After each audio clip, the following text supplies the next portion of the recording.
ಅಂಗನವಾಡಿ ನೌಕರರು ಹಾಗೂ ಸಹಾಯಕಿಯರು ತಮ್ಮ ಸಂಘಟನೆ ಜೊತೆಗೂಡಿ ವಿವಿಧ ಬೇಡಿಕೆಗಾಗಿ ಮತ್ತೆ ಪ್ರತಿಭಟನೆ ಹಮ್ಮಿಕೊಳ್ಳಲಿದ್ದಾರೆ. ಆದರೆ ಈ ಬಾರಿ ಬೆಂಗಳೂರನ್ನು ಬಿಟ್ಟು ದೆಹಲಿಯಲ್ಲಿ ಕೇಂದ್ರ ಸರ್ಕಾರದ ವಿರುದ್ಧ ಪ್ರತಿಭಟನೆ ನಡೆಸಿ ತಮ್ಮ ಬೇಡಿಕೆ ಈಡೇರಿಸುವಂತೆ ಆಗ್ರಹಿಸಲಿದ್ದಾರೆ. ಹೌದು, ಅಂಗನವಾಡಿ ಕಾರ್ಯಕರ್ತರು ಮತ್ತು ಸಹಾಯಕಿಯರಿಗೆ ನೀಡಲಾಗುತ್ತಿರುವ ಗೌರವ ಸಂಭಾವನೆಯ ಬದಲಿಗೆ ಕನಿಷ್ಠ ವೇತನ ಕಾಯ್ದೆಯ ವ್ಯಾಪ್ತಿಗೊಳಪಡಿಸಿ ಕನಿಷ್ಠ ವೇತನ ಜಾರಿಗೊಳಿಸಬೇಕು, ತಮ್ಮ ಗೌರವ ಸೇವೆಯನ್ನು ಕಾಯಂಗೊಳಿಸಬೇಕು ಹಾಗೂ ಪೆನ್ಷನ್, ಗ್ರಾಜ್ಯುಟಿ ಸೇರಿದಂತೆ ಕಾನೂನುಬದ್ಧ ಸೇವಾ ಸೌಲಭ್ಯಗಳನ್ನು ಒದಗಿಸಬೇಕೆಂದು ಕೇಂದ್ರ ಸರ್ಕಾರವನ್ನು ಆಗ್ರಹಿಸಿ ಇದೇ 21ರಿಂದ 23ರವರೆಗೆ 3 ದಿನಗಳ ಕಾಲ ದೆಹಲಿಯ ಜಂತರ್ ಮಂತರ್ನಲ್ಲಿ ಎಐಯುಟಿಸಿ ಸಂಯೋಜಿತ ಅಂಗನವಾಡಿ ಕಾರ್ಯಕರ್ತೆಯರು ಮತ್ತು ಸಹಾಯಕಿಯರ ಫೆಡರೇಷನ್ ನೇತೃತ್ವದಲ್ಲಿ ಪ್ರತಿಭಟನೆಯನ್ನು ಹಮ್ಮಿಕೊಳ್ಳಲಾಗಿದೆ.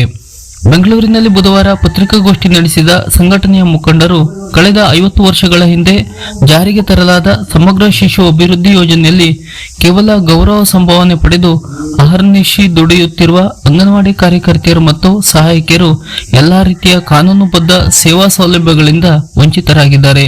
ಅವರ ದುಡಿಮೆಗೆ ತಕ್ಕ ವೇತನವನ್ನು ನಿಗದಿಗೊಳಿಸದೆ ಕೇವಲ ಗೌರವಧನವನ್ನಷ್ಟೇ ನೀಡಿ ದೀರ್ಘಕಾಲದವರೆಗೆ ದುಡಿಸಿಕೊಂಡು ಬರಲಾಗಿದೆ.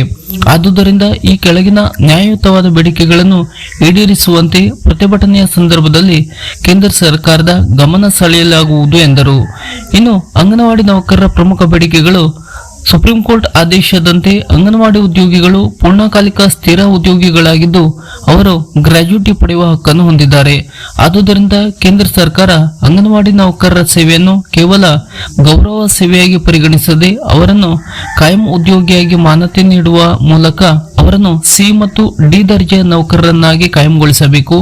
ಕನಿಷ್ಠ ವೇತನ: ಅಂಗನವಾಡಿ ನೌಕರರಿಗೆ ವೇತನ ನೀಡದೆ ಕೇಂದ್ರ ಮತ್ತು ರಾಜ್ಯ ಸರ್ಕಾರ ಸಹಭಾಗಿತ್ವದ ಅನುಪಾತದಲ್ಲಿ ಕೇವಲ ಗೌರವಧನ ನೀಡಿ ದುಡಿಸಿಕೊಳ್ಳಲಾಗುತ್ತಿದೆ. ಇವರಿಗೆ ನೀಡುತ್ತಿರುವ ಗೌರವ ಸಂಭಾವನೆಯನ್ನು ಕನಿಷ್ಠ ವೇತನ ಕಾಯ್ದೆಯ ವ್ಯಾಪ್ತಿಗೊಳಪಡಿಸಿ ಕನಿಷ್ಠ ವೇತನ ನೀಡಲು ಕ್ರಮ ವಹಿಸಬೇಕು.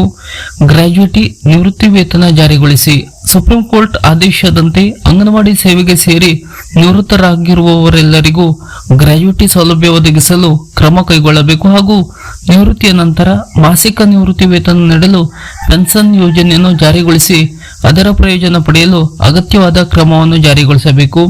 ಇನ್ನು ಆರೋಗ್ಯ ವಿಮಾ ಯೋಜನೆ: ಅಂಗನವಾಡಿ ನೌಕರರಿಗೆ ಆರೋಗ್ಯ ಸಮಸ್ಯೆಗಳು ಎದುರಾದಾಗ ಅವರ ಚಿಕಿತ್ಸೆಗೆ ಎಲ್ಲ ಆಸ್ಪತ್ರೆಗಳಲ್ಲೂ ಸೇವೆ ಪಡೆಯಲು ಅವಕಾಶ ಒದಗಿಸಬೇಕು ಹಾಗೂ ಆರೋಗ್ಯ ವಿಮೆಯನ್ನು ಜಾರಿಗೊಳಿಸಿ ಅದರ ಪ್ರಯೋಜನ ಪಡೆಯಲು ಅಗತ್ಯವಾದ ಕ್ರಮವನ್ನು ಕೈಗೊಳ್ಳಬೇಕು ಎಂದು ಈ ಸಮಯದಲ್ಲಿ ಆಗ್ರಹಿಸಿದರು.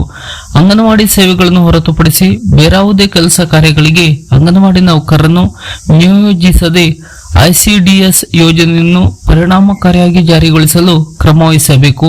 ಅಂಗನವಾಡಿ ಫಲಾನುಭವಿಗಳಿಗೆ ಒದಗಿಸಲಾಗುವ ಪೌಷ್ಟಿಕ ಆಹಾರ, ಆರೋಗ್ಯ ಸೌಲಭ್ಯಗಳನ್ನು ನೀಡಲು ಜಾರಿಗೊಳಿಸಲಾಗಿರುವ ಎಫ್ಆರ್ಎಸ್ ಪದ್ಧತಿಯನ್ನು ಕೈಬಿಡಬೇಕು. ಅಂಗನವಾಡಿ ಕೇಂದ್ರಗಳನ್ನು ದತ್ತು ಪಡೆಯುವಂತೆ ಯುಜಿಸಿ ಹೊರಡಿಸಿರುವ ಆದೇಶ ವಾಪಸ್ಸಾಗಲಿ. ವಿಶ್ವವಿದ್ಯಾಲಯಗಳ ಧನ ಸಹಾಯ ಆಯೋಗವು ಭಾರತದ ಎಲ್ಲಾ ವಿಶ್ವವಿದ್ಯಾಲಯಗಳು ಮತ್ತು ಕಾಲೇಜುಗಳ ತಲಾ 5 ಅಂಗನವಾಡಿ ಕೇಂದ್ರಗಳನ್ನು ದತ್ತು ಪಡೆಯಬೇಕೆಂದು ಆದೇಶಿಸಿರುವುದು ಅಂಗನವಾಡಿ ಮೂಲಭೂತ ಉದ್ದೇಶವನ್ನು ಬುಡಮೇಲುಗೊಳಿಸುವಂತಹ ಕ್ರಮವಾಗಿದೆ ಎಂದು ಈ ಆದೇಶವನ್ನು ತಕ್ಷಣವೇ ವಾಪಸ್ ಪಡೆಯಬೇಕೆಂದು ಅಂಗನವಾಡಿ ಕಾರ್ಯಕರ್ತರು ಆಗ್ರಹಿಸಿದ್ದಾರೆ. ಅಂಗನವಾಡಿ ಕೇಂದ್ರಗಳ ಮೂಲಕ ದೇಶದ ಮಕ್ಕಳು ಮತ್ತು ಬಾಣಂತಿ ಗರ್ಭಿಣಿಯರಲ್ಲಿ ಅಪೌಷ್ಟಿಕತೆ, ರಕ್ತಹೀನತೆಯಂತಹ ಸಮಸ್ಯೆಗಳನ್ನು ನಿವಾರಿಸಿ ಪೂರಕ ಪೌಷ್ಟಿಕಾಂಶ ಮತ್ತು ಆರೋಗ್ಯದ ಕಾಳಜಿ ವಹಿಸುತ್ತಿರುವ ಅಂಗನವಾಡಿ ಕೇಂದ್ರಗಳಿಗೆ ಕಾರ್ಯಕರ್ತೆಯರನ್ನು ಕಾಯಂಗೊಳಿಸಿ ಅವರನ್ನು ಸಶಕ್ತಗೊಳಿಸುವ ಬದಲು ದತ್ತು ನೀಡುವ ಕ್ರಮವು ಸರ್ಕಾರ ಅಂಗನವಾಡಿ ವ್ಯವಸ್ಥೆಯನ್ನು ಬಲಗೊಳಿಸುವ ಜವಾಬ್ದಾರಿಯಿಂದ ನುಣುಚಿಕೊಳ್ಳುವ ನಡವಳಿಕೆಯಾಗಿದೆ. ಆದ್ದರಿಂದ ಈ ಕುರಿತಾದ ಯುಜಿಸಿ ಆದೇಶ ವಾಪಸ್ ಪಡೆಯಬೇಕು ಹಾಗೂ ಅಂಗನವಾಡಿ ಕೇಂದ್ರಗಳನ್ನು ಸಬಲೀಕರಣಗೊಳಿಸಲು ಕೇಂದ್ರ ಸರ್ಕಾರ ಆರ್ಥಿಕ ವ್ಯವಸ್ಥೆಯನ್ನು ಒದಗಿಸುವುದು ಅಗತ್ಯವಾಗಿದೆ. ಆದುದರಿಂದ ಅಂಗನವಾಡಿ ಕೇಂದ್ರಗಳ ನಿರ್ವಹಣೆಗಾಗಿ ಹೆಚ್ಚಿನ ಅನುದಾನ ಬಿಡುಗಡೆ ಮಾಡಲು ಸರ್ಕಾರ ಕ್ರಮ ಕೈಗೊಳ್ಳಬೇಕು ಎಂದು ತಮ್ಮ ಬೇಡಿಕೆಯನ್ನು ಇಟ್ಟಿದ್ದಾರೆ.